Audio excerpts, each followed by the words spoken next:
Bonjour tout le monde, mon nom c'est Solange Thibodeau, alias Solange Bonheur, et je suis l'auteur du livre De la COVID-19 à la dictature mondiale.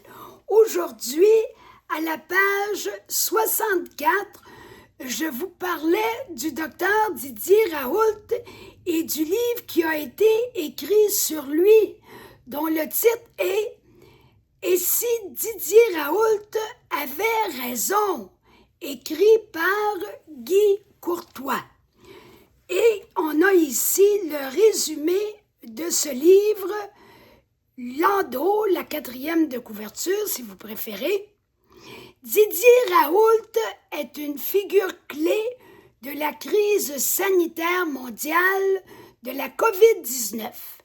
Personnage atypique et polémique, il a proposé une méthode de lutte contre le coronavirus que nous appellerons la méthode Raoult.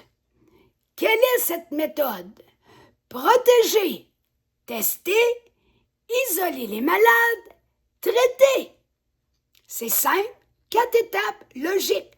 Protéger les malades, tester ce qu'ils ont, les isoler quand ils sont malades et les traiter.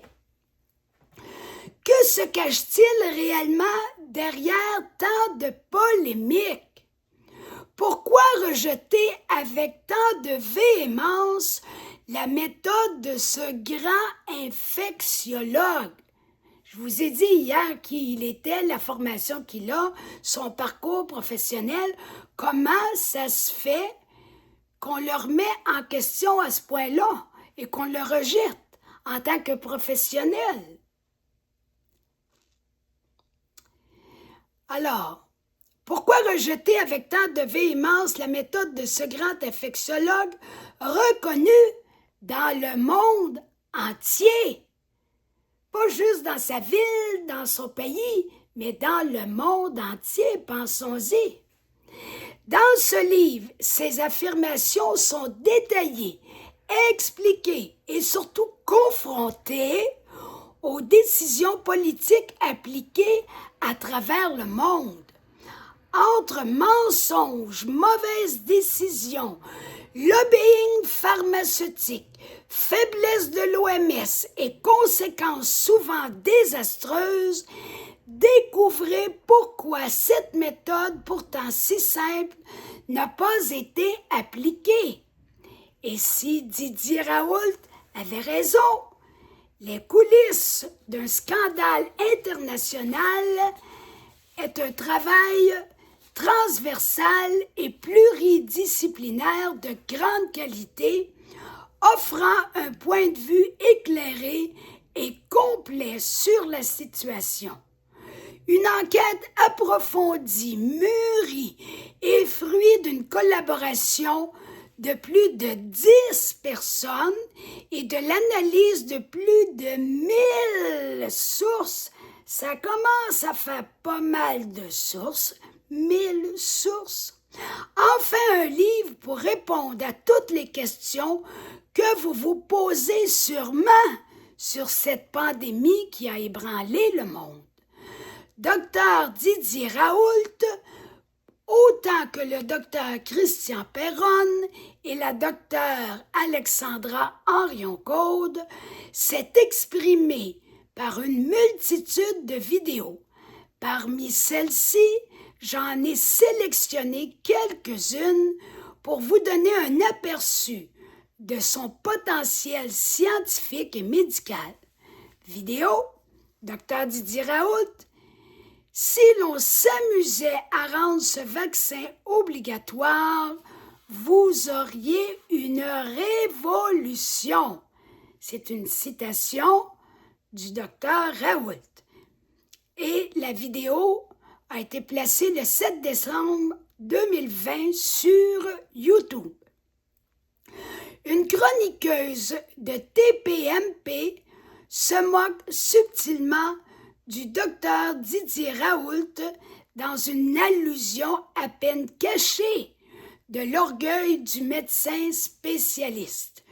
Toutefois, son arrogance à la chroniqueuse se retourne contre elle, alors que le docteur Raoult se défend sans problème. S'il y en a un qui n'a pas de difficulté à se défendre, c'est bien lui. Finalement, en fin de vidéo, c'est elle qui paraît ridicule. Ouh là là! Elle devait avoir honte, je me mets à sa place. Vidéo, la vérité sur le violent clash de Didier Raoult dans TPMP H5 Motivation. C'était placé le 13 janvier 2024 sur CrowdBunker.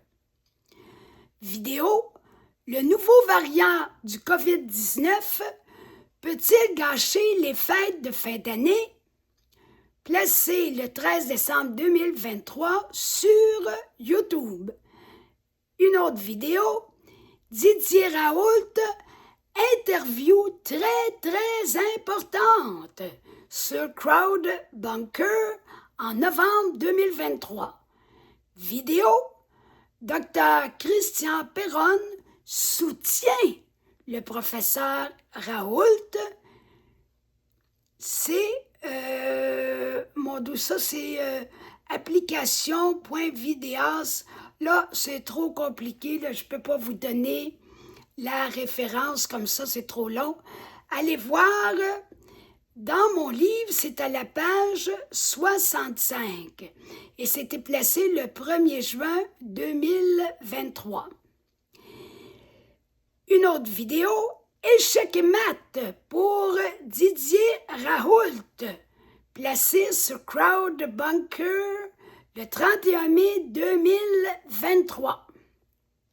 Ces professionnels surdoués, transformés rapidement en délirants personnages, c'est pas rien.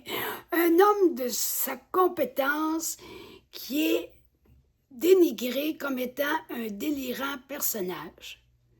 Seraient-ils tous, ces professionnels, en conflit d'intérêts? Je vous parlais à une autre vidéo que les conflits d'intérêts sont pour beaucoup dans l'opinion ou la vision médicale des médecins. Alors, on pourrait se poser la même question. Est-ce que le docteur Didier Raoult, le professeur Perron et Alexandra Henrion-Côte auraient-ils des intérêts, des conflits d'intérêts pour affirmer ce qu'ils affirment au niveau de la COVID-19? Alors, s'ils en ont des conflits d'intérêts, avec qui? De quelle manière? Et pour quel motif? C'est des questions qu'il faut se poser, puis il faut surtout aller chercher les réponses.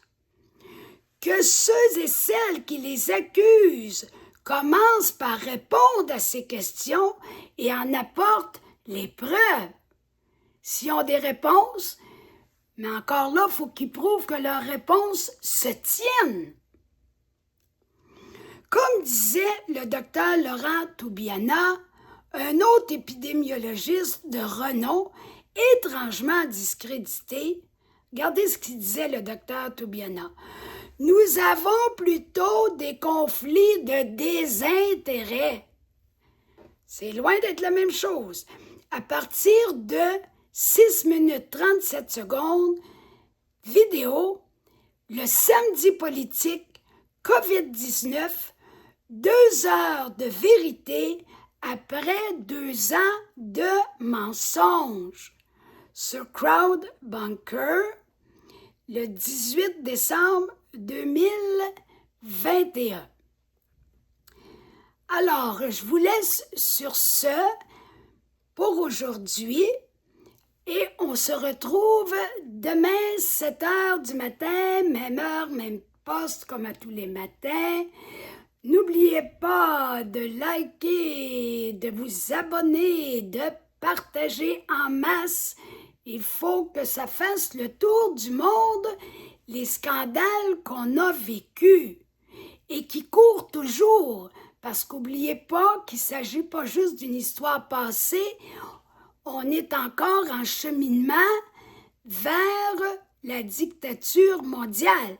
Du moins, c'est ce que les tireurs de ficelles, les mondialistes, désirent de tout leur cœur. On est encore en processus. Ça ne veut pas dire que ça va se faire, mais il y a une volonté profonde et tenace en ce sens et on a un rôle à jouer pour qu'on ne se fasse pas dominer. Alors ce livre-là est là pour ça. Je vous invite à le partager. Plus il y aura de gens qui prendront conscience de ce qui se passe dans le monde, plus on va pouvoir y réagir. Alors, bonne journée à tout le monde et à demain!